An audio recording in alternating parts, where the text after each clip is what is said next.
Bismillahirrahmanirrahim. Assalamualaikum warahmatullahi wabarakatuh.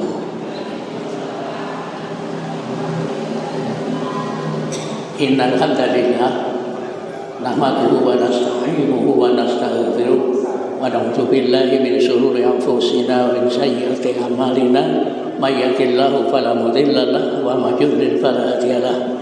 Asyhadu an la ilaha illallah wahdahu la syarika lah wa asyhadu anna Muhammadan abduhu wa rasuluh. Allahumma shalli wa sallim ala Muhammad sallallahu alaihi wa ala alihi wa sallam tasliman katsiran. Amma ba'd.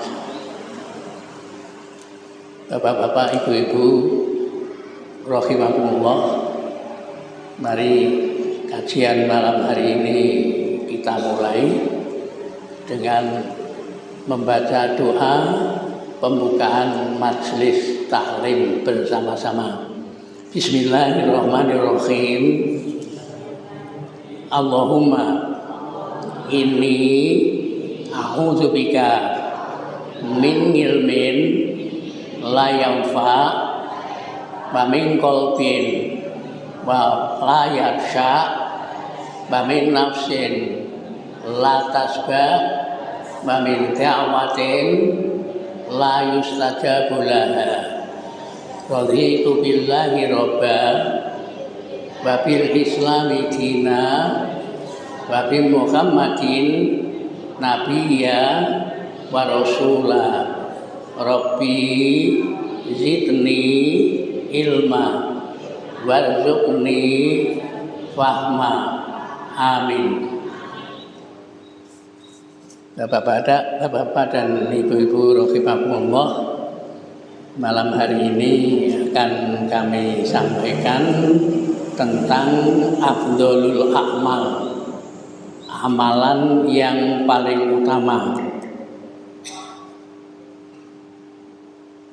Abu Hurairah meriwayatkan satu hadis yang saya ambil sepotong saja, yaitu an Abi Hurairah radhiyallahu anhu, dari Abi Hurairah radhiyallahu anhu qala, dia berkata, su'ila Rasulullah sallallahu alaihi wasallam, Rasulullah sallallahu alaihi wasallam ditanya an afdhalil a'mal, tentang amal yang paling utama. Faqala, kemudian Rasulullah menjawab, imanum billah, yaitu iman kepada Allah. Jadi amalan yang paling utama berdasarkan sabda Rasulullah tersebut adalah imanum billah, iman kepada Allah. Iman kepada Allah itu merupakan amalan yang paling utama dan merupakan syarat diterimanya suatu ibadah atau amal soleh. Ibadah ataupun amal soleh yang tidak didasari dengan imanum billah, iman kepada Allah, maka ibadah ataupun amal solehnya itu menjadi tidak berpahala, gugur. Apa yang disebut atau definisi daripada iman? Para ulama mendefinisikan bahwa iman itu tasdiqum bil qalbi wa iqrarun bil lisan wa amalun bil arkan. Tasdiqun bil qalbi artinya yaitu membenarkan dengan hati. Maksud membenarkan dengan hati itu adalah menerima segala apa yang dibawa oleh Rasulullah Muhammad sallallahu alaihi wasallam yang merupakan syariat Islam, yaitu dinul Islam. Itu yang dimaksudkan dengan tasdiqun bil qalbi. Kemudian wa iqrarun bil lisan, diucapkan dengan lisan. Maksud wa iqrarun bil lisan, diucapkan dengan lisan, yaitu mengucapkan 2 kalimat syahadat, yaitu la ilaha illallah Muhammadar Rasulullah. Tidak ada ilah, tidak ada Tuhan yang berhak disembah kecuali Allah, dan Muhammad itu adalah utusan Allah. Itu yang dimaksud wa iqrarun bil lisan. Kemudian yang dimaksud dengan wa amalun bil arkan, yaitu mengamalkan dengan anggota badan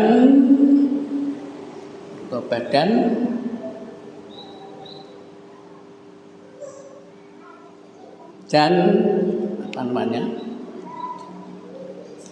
dengan hati, yaitu hati mengamalkan dengan keyakinannya, kemudian anggota badan yang lainnya adalah mengamalkan ibadah-ibadah sesuai dengan fungsinya masing-masing.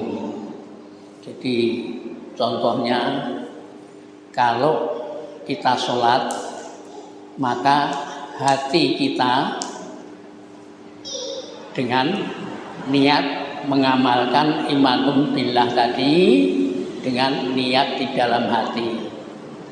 Kemudian wa iqrarun bil lisan, maka lisannya mengucapkan Allahu Akbar.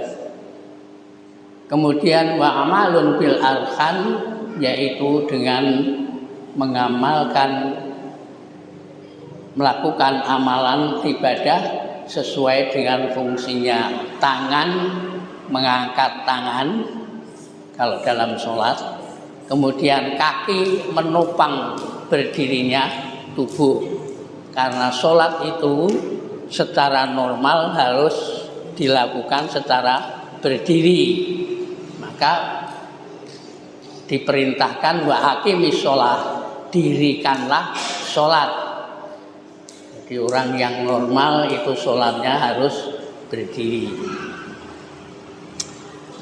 Itulah yang dimaksud menurut para ulama, didefinisikan bahwa iman itu adalah tasdiqum bil qalbi wa iqrarun bil lisan wa amalun bil arkan.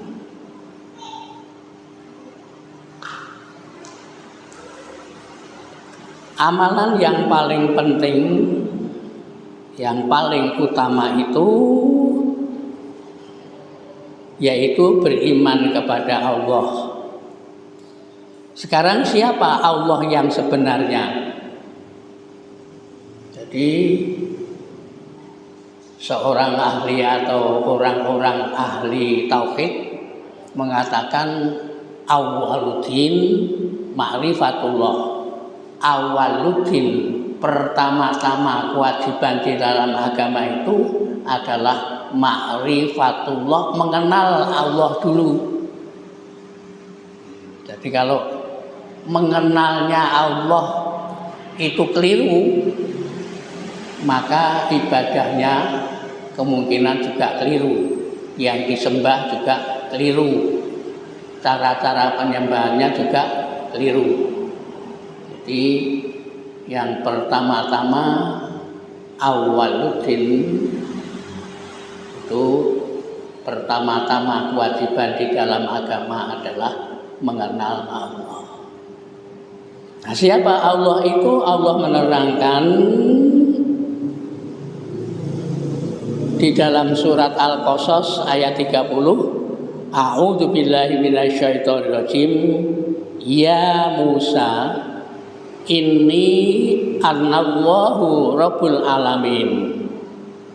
Ketika Musa di lembah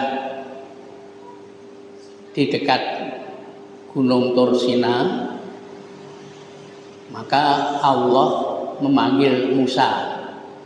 Jadi ada dialog secara langsung antara Allah dengan Musa. Cuman Allah itu gaib, jadi tidak tampak. Allah berfirman, "Ya Musa, wahai Musa, ini sesungguhnya aku anallah, akulah Allah, Rabbul Alamin, Rabb dari semesta alam." Jadi ini bukan ditujukan, maksudnya bukan ditujukan kepada Musa saja, tetapi kepada umat Nabi Musa sampai umat Nabi Muhammad sampai akhir zaman. Dan ayat ini tercantum di dalam Al-Quran, yang artinya umat Muhammad yang berpegang kepada pedoman kitab Al-Quran maka harus meyakini bahwa Allah itu adalah Rabbul Alamin. Jadi Allah kita, Rabb kita itu adalah Rabbul Alamin. Jadi Allah berfirman, "Ya Musa, wahai Musa, ini sesungguhnya aku anallahu Rabbul Alamin, akulah Allah Rabb sekalian alam." Arti Rabb itu antara lain adalah pencipta. Jadi Rabb itu pencipta alam. Rabb itu ada pemilik. Jadi Rabb itu pemilik alam semesta. Rabb itu ada pengurus. Jadi yang mengurusi alam semesta itu adalah Rabb. Yang memelihara alam semesta itu adalah Rabb. Siapa Rabbnya? Namanya Allah. Jadi Allah itu Ismul A'zam, nama yang paling agung bagi Rabb itu adalah Allah.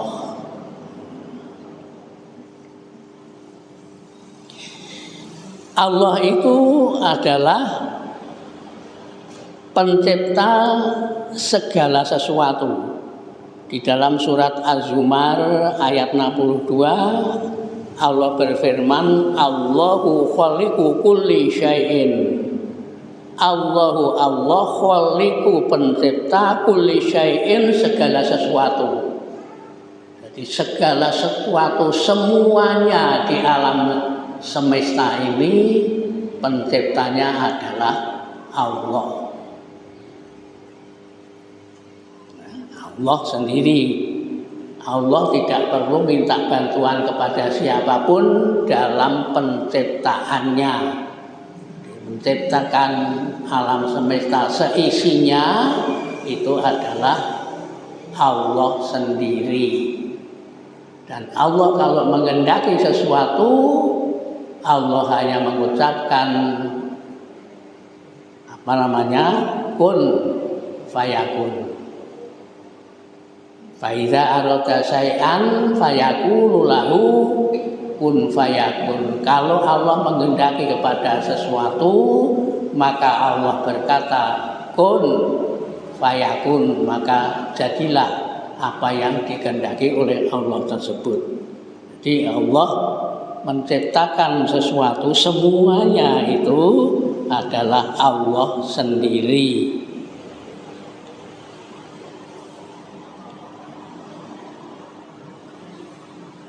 Allahu khaliqu kulli syai'in. Dan Allah itu Maha Esa.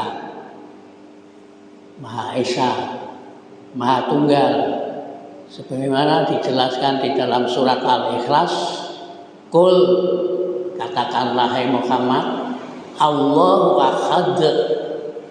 Allah itu Maha Esa. Allahu somad. Allah itu tempat memohon, tempat bergantung. Lam yalid walam yulad, tidak beranak dan tidak diperanakan. Walam yakul lahu kufuwan ahad, dan tidak ada yang setara, tidak ada yang menyamainya.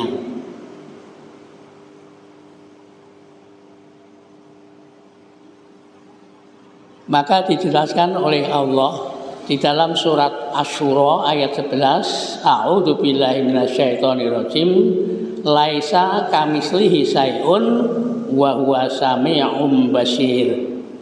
Laisa kamitslihi syai'un, tidak ada sesuatu pun yang menyamainya, yang menyerupainya, yang sepertinya. Wa huwa sami'ul basir, dan Allah itu maha mendengar, maha melihat. Maha mendengarnya Allah itu tidak terbatas.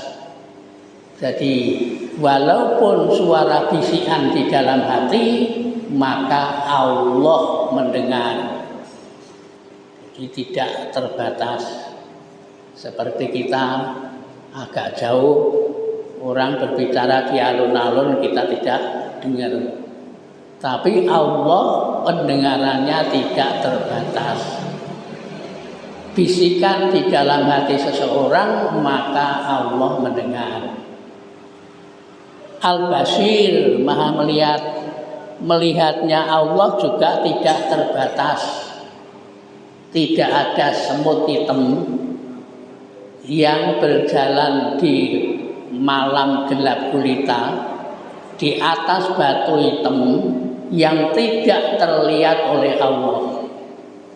Di semut hitam berjalan di batu hitam di malam yang gelap gulita, itu tetap terlihat oleh Allah Subhanahu wa Ta'ala.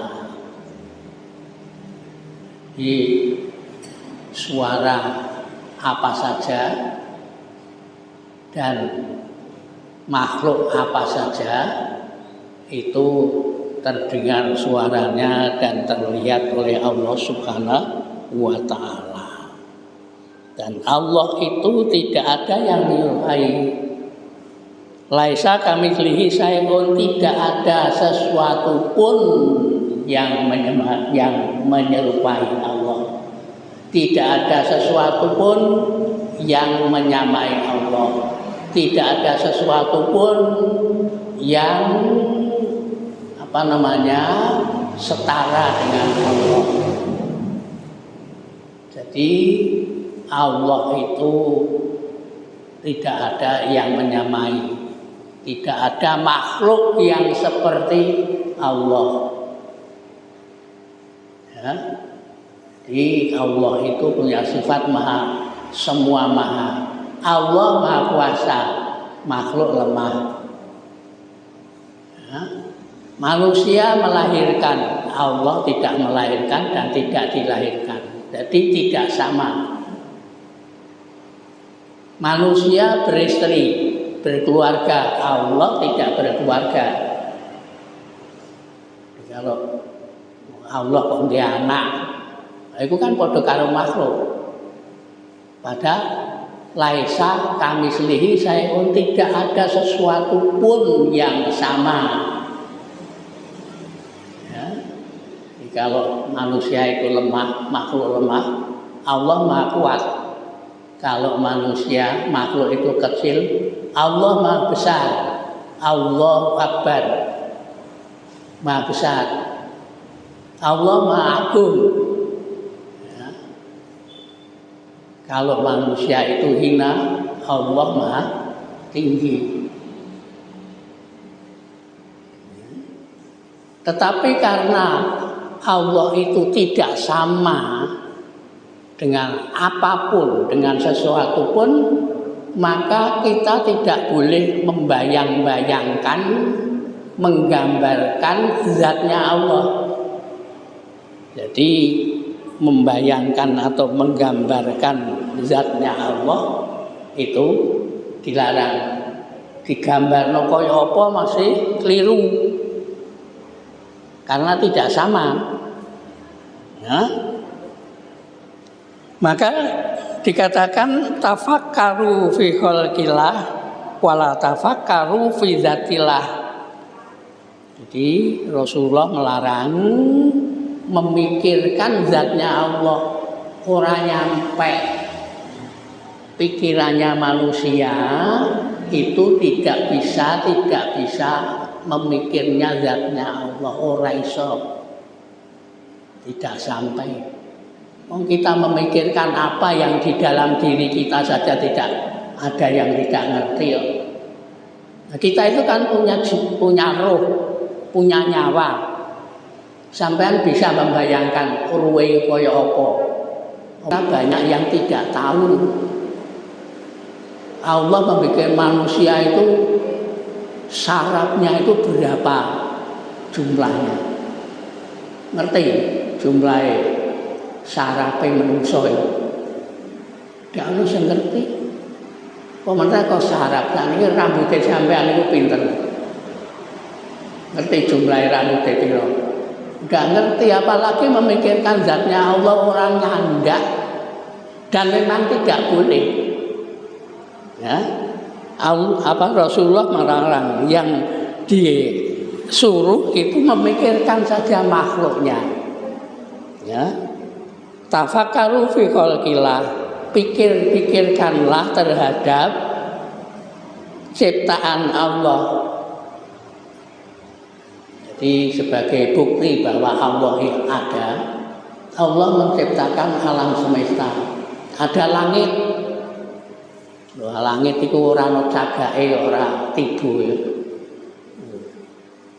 Orang tiba langit ini. Tiba tidak ngebleki. Wala tafakkaru fi dzatillah. Ojo jangan sekali-kali kamu memikirkan zatnya Allah. Jadi untuk membuktikan keberadaan Allah, untuk membuktikan kekuasaan Allah, untuk membuktikan kebesaran Allah, lihatlah ciptaan Allah. Siapa yang menciptakan langit dan bumi? Di dalam Al-Quran orang kafir ditanya, yang menciptakan langit dan bumi Allah. Sebab tidak ada yang pencipta selain Allah.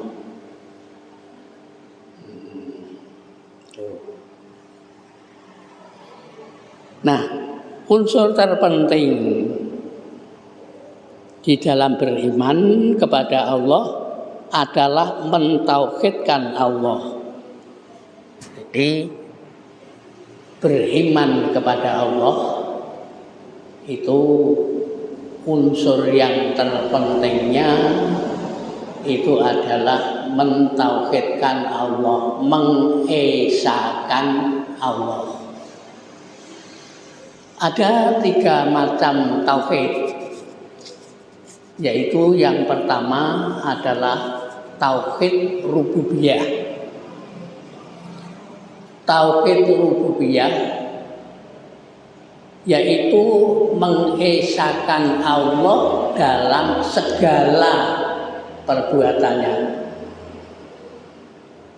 Jadi segala tindakan, segala perbuatan Allah itu sifatnya tauhid. Ya, yang menciptakan Allah saja.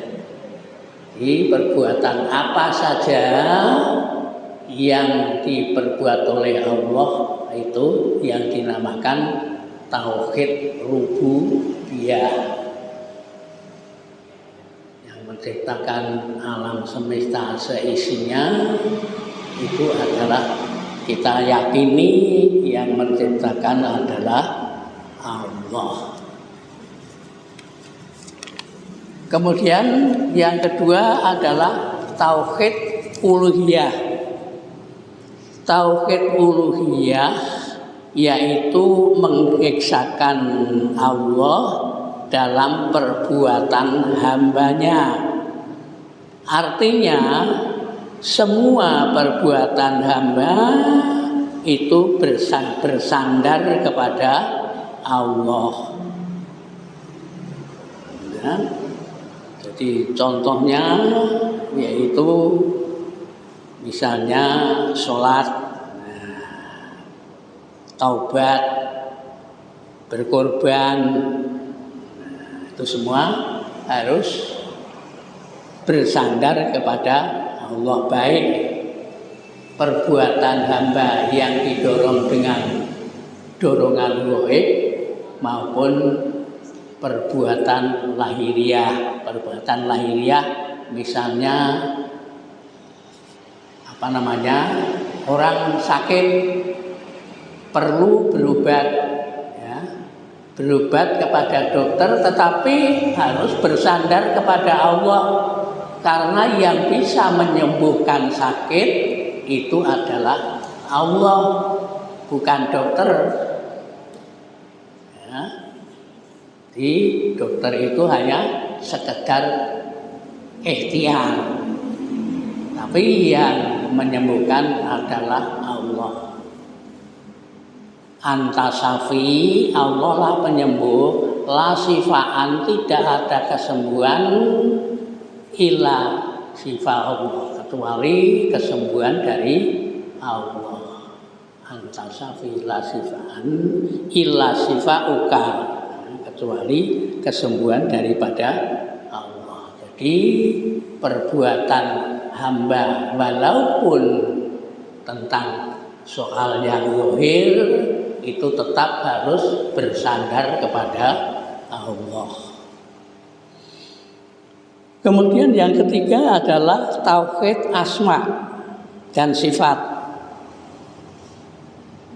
yaitu beriman kepada nama-nama Allah, asma-asma Allah dan sifat-sifatnya sebagaimana yang diterangkan di dalam Al-Quran dan di dalam sunnah Rasulnya.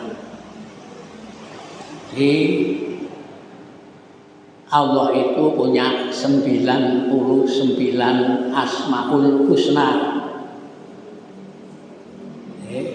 Man ahsoha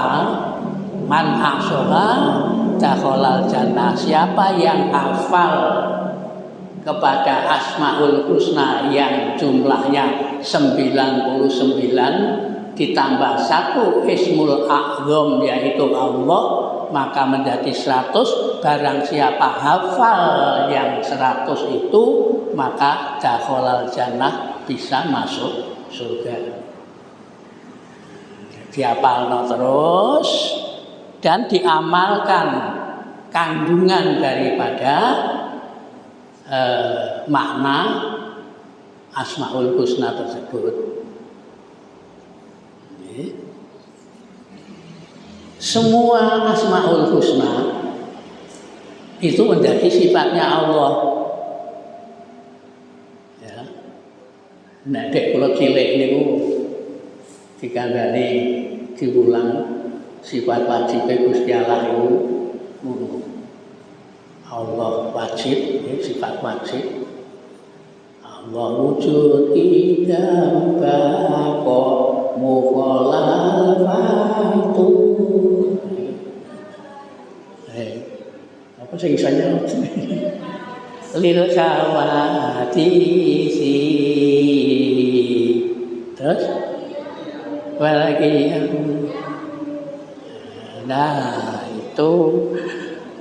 itu tidak, ya itu termasuk 10 itu termasuk yang 99 itu, tetapi yang dimaksud mentauhidkan asma dan sifat Allah itu ya 99 itu.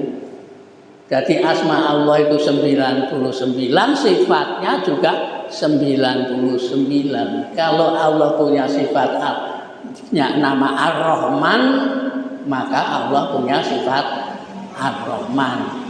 Allah itu Maha Pemurah, Maha Pengasih. Itu sifatnya juga Maha Pemurah, Maha Pengasih. Jadi semua Asmaul Husna menjadi sifatnya Allah. Tetapi tidak semua sifatnya Allah menjadi Asmaul Husna.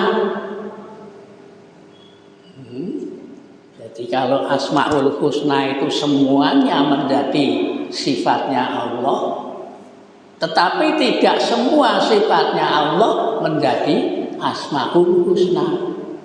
Contohnya ada sifat ghadab. Ghadab itu marah. Jadi Allah itu juga bisa marah ya, pada orang kafir marah. Tetapi tidak ada nama atau asma Allah dengan nama ghadab, tidak ada. Ghairil maghdubi alaihim waladhdallin.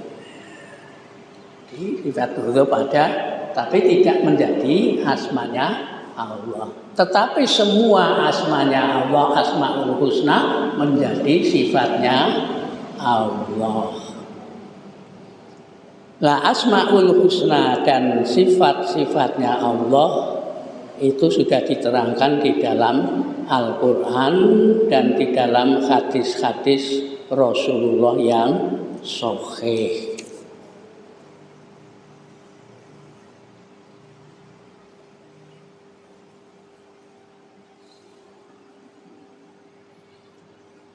Semua amal ibadah dan amal soleh agar diterima oleh Allah harus didasarkan atau berdasar dengan iman tauhid.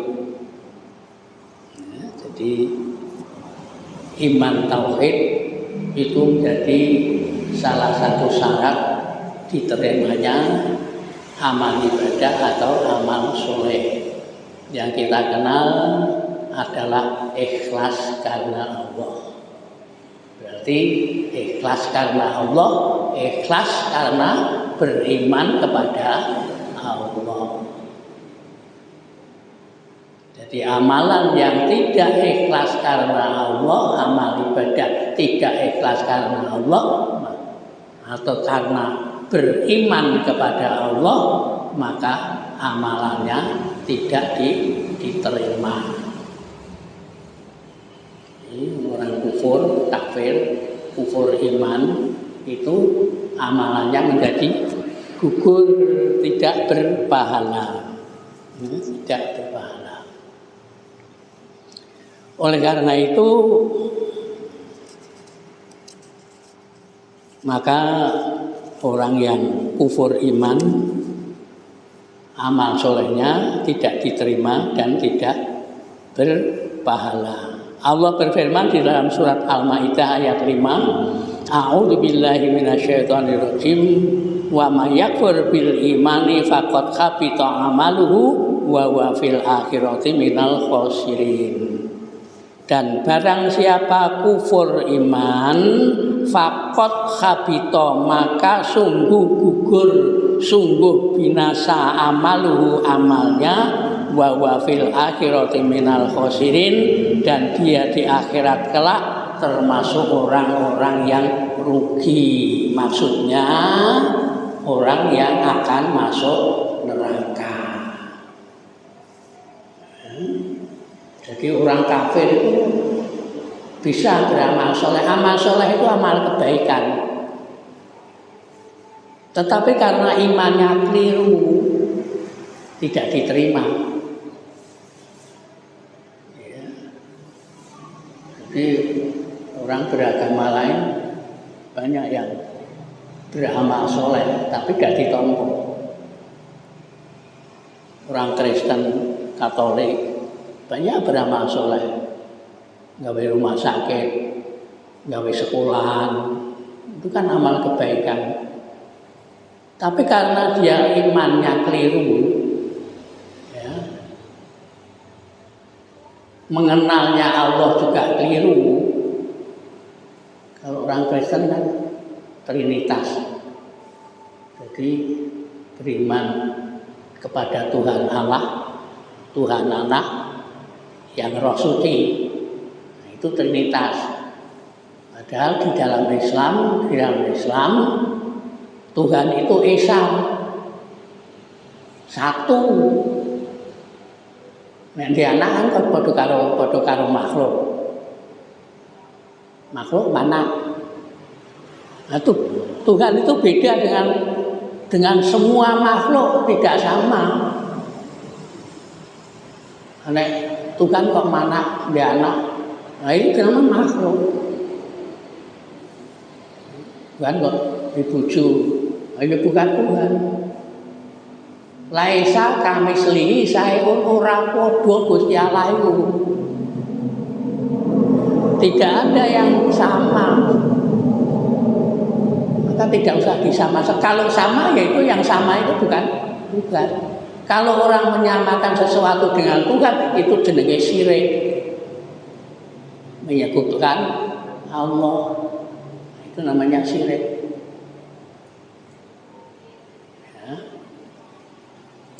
Atau menyamakan dengan Allah itu jenenge andada, membuat tandingan. Nek dokter kok iso menyembuhkan, kok sing menyembuhkan itu diterangno Allah. Nah itu berarti membuat tandingan. Itu andada. Itu nggih. Kemudian termasuk syirik karena Allah itu Maha Esa. Kalau disekutukan dengan sesuatu maka itu syirik. Orangnya dinamakan musyrik. Nah, itu juga amal solehnya gugur. Di dalam surat Az-Zumar ayat 65 Allah berfirman, A'udzubillahi minasyaitonirrajim. La in asrokta layah batona amaluka walatakunanna minal khosirin. Sungguh jika kamu mempersekutukan asrokta, mempersekutukan sesuatu dengan Allah, layah batona maka sungguh binasa, sungguh gugur amaluka, amal-amalmu, walatakunanna minal khosirin, dan jadilah kamu termasuk orang yang rugi. Kalau matinya mati syirik itu masuk neraka.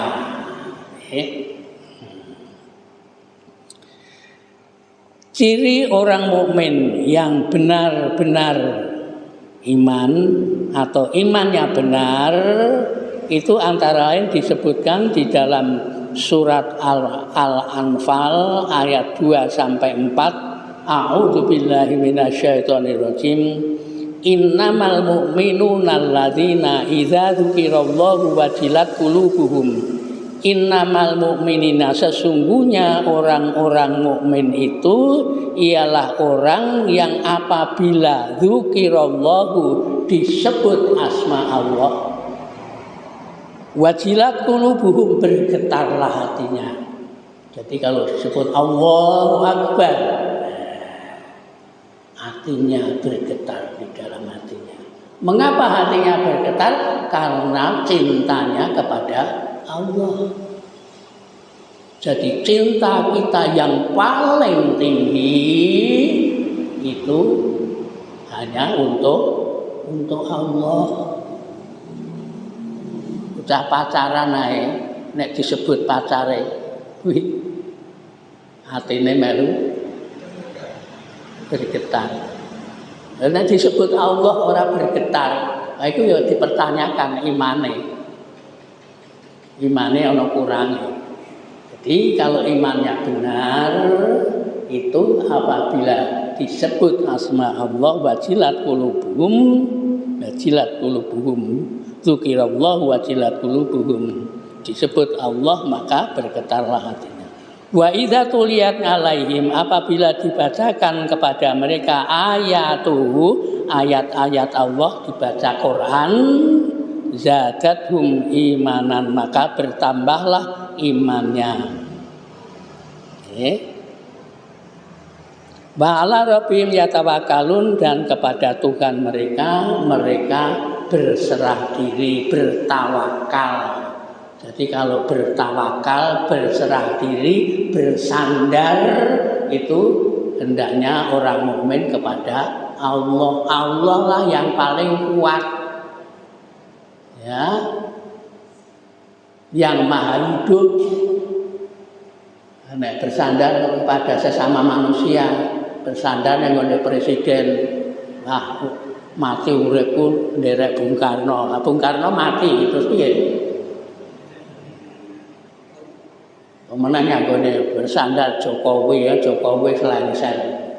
seranjung itu. Jadi bersandar itu kepada Allah. Allah itu yang paling kuat, Allah itu yang paling langgeng abadi. Allah itu awal tidak ada permulaannya, wa akhiruhu, dan akhir tidak ada akhirnya. Jadi kalau bersandar kepada Allah. Tawakkalun walladzina yuqimuna shalah, dan ciri daripada orang mukmin, orang yang beriman, wa yuqimuna shalah, mendirikan salat. Nek ngaku mukmin kok ora tau salat, kafir. Kok iya ning gone ayate ana. Nggih. Wa mimma razaqnahum yunfikun ulaika humul mukminina haqqan, itulah mereka orang-orang mukmin yang haqqan, yang benar. Cirinya orang mukmin tadi yang benar, ya, imanum billah, itu mendirikan antara lain sholat. As-sholatu imaduddin, sholat itu tiang agama. Sholatu imaduddin, sholat itu adalah tiang agama.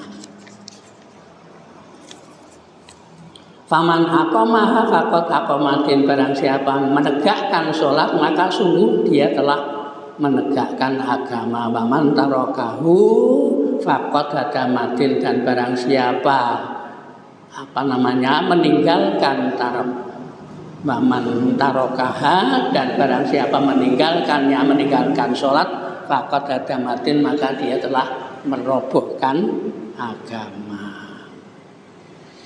Dan dari buah-buah daripada sholat, kalau sholatnya benar, orang mukmin yang sholatnya benar akan menuai atau memetik buahnya, antara lain akan mendapatkan ketenangan.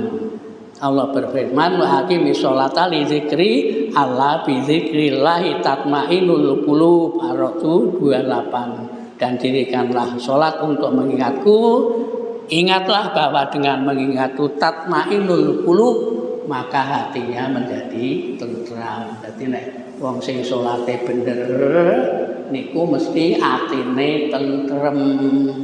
Nek wong gaweane salat kok ora tentrem, ya bingung atine, stres dan sebagainya, ya mbok menawa salate iku ora bener atau kurang betul, ya.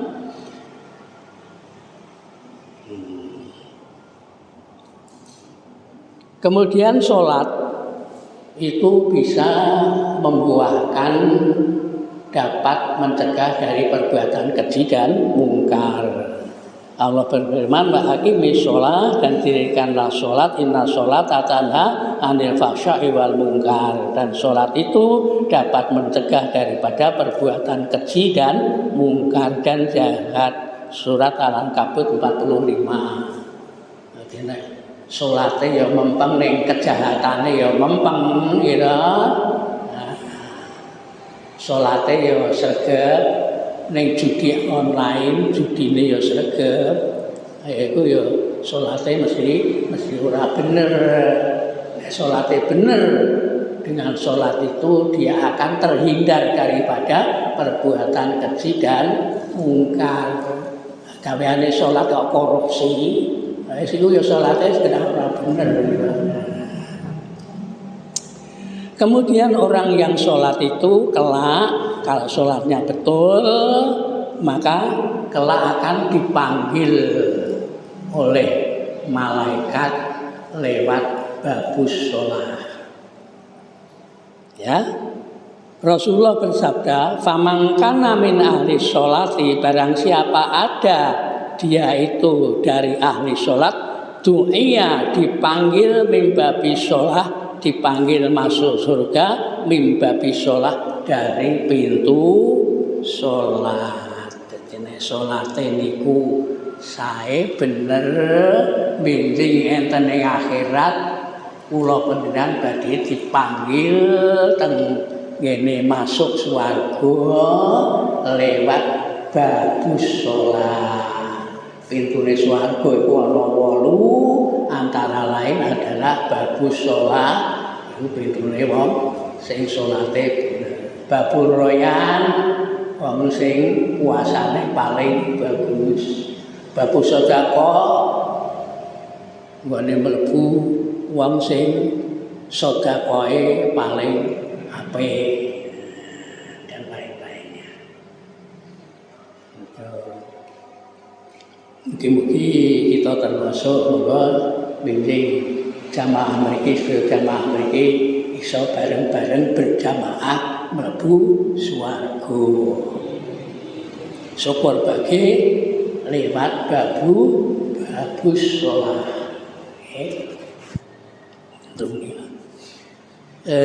Mungkin karena waktunya sudah habis, banyak yang masih perlu disempurnakan di dalam sholat, terutama sholat berjamaah. Sholat berjamaah itu dimulai dengan menata shop. Shop itu ditata dari tengah, kemudian kanan, kemudian kiri, kanan lagi, kiri lagi. Jadi kalau dihitung itu harus lebih satu yang di sebelah kanan. Dan sahabat-sahabat dulu itu memilih shop itu di sebelah kanan. Ya, karena Nabi sesudah sholat itu menghadap kepada makmum, miring ke sebelah kanan. Jadi dimulai juga imamnya berkata, sawu sufufakum fa inna tasbihatas sufufi min tamamis shalah. Sing dikon sawu sufufakum, luruskanlah shaf. Sing dikon meluruskan shaf sinten? Makmume. Nah, terus imame madhepe yang ndi? Nek muni ngono. Sing dikon makmum. Imame ya kudu madhep yang nggone makmume ya. Berarti nek muni sawu sufufakum, sawu luruskanlah shafmu. Iki tidak isope lurus barung, ana sing doloro, sing pucat-pucat. Ya, sing tuwa-tuwa nek ngadeke ndredeg. Lah niku nek roh wonge tuwa ngadeke ndredeg nalikane ku arep maca ayat sing dawa, diwaca sing cendak ae. Iki cendak. Jadi diringankan kalau makmum jam ada makmum. Semoga kita termasuk ahli jamaah yang sholatnya benar. Sebab besok pertama yang dihisab itu adalah sholat. Kalau sholatnya sempurna, maka yang lain dianggap sudah sempurna. Jadi orang tak dihisab naik. Tetapi nek sholatnya ora sempurna, semuanya jadi dihisab. Sekian, ada kurang lebihnya mohon maaf. Pertama ada salahnya kami mohon ampun kepada Allah Subhanahu wa taala. Maka mari kita tutup dengan doa kifaratul majlis. Bismillahirrahmanirrahim. Subhanakallahumma wa bihamdika asyhadu alla ilaha illa anta astaghfiruka wa atubu ilaik. Assalamualaikum warahmatullahi wabarakatuh.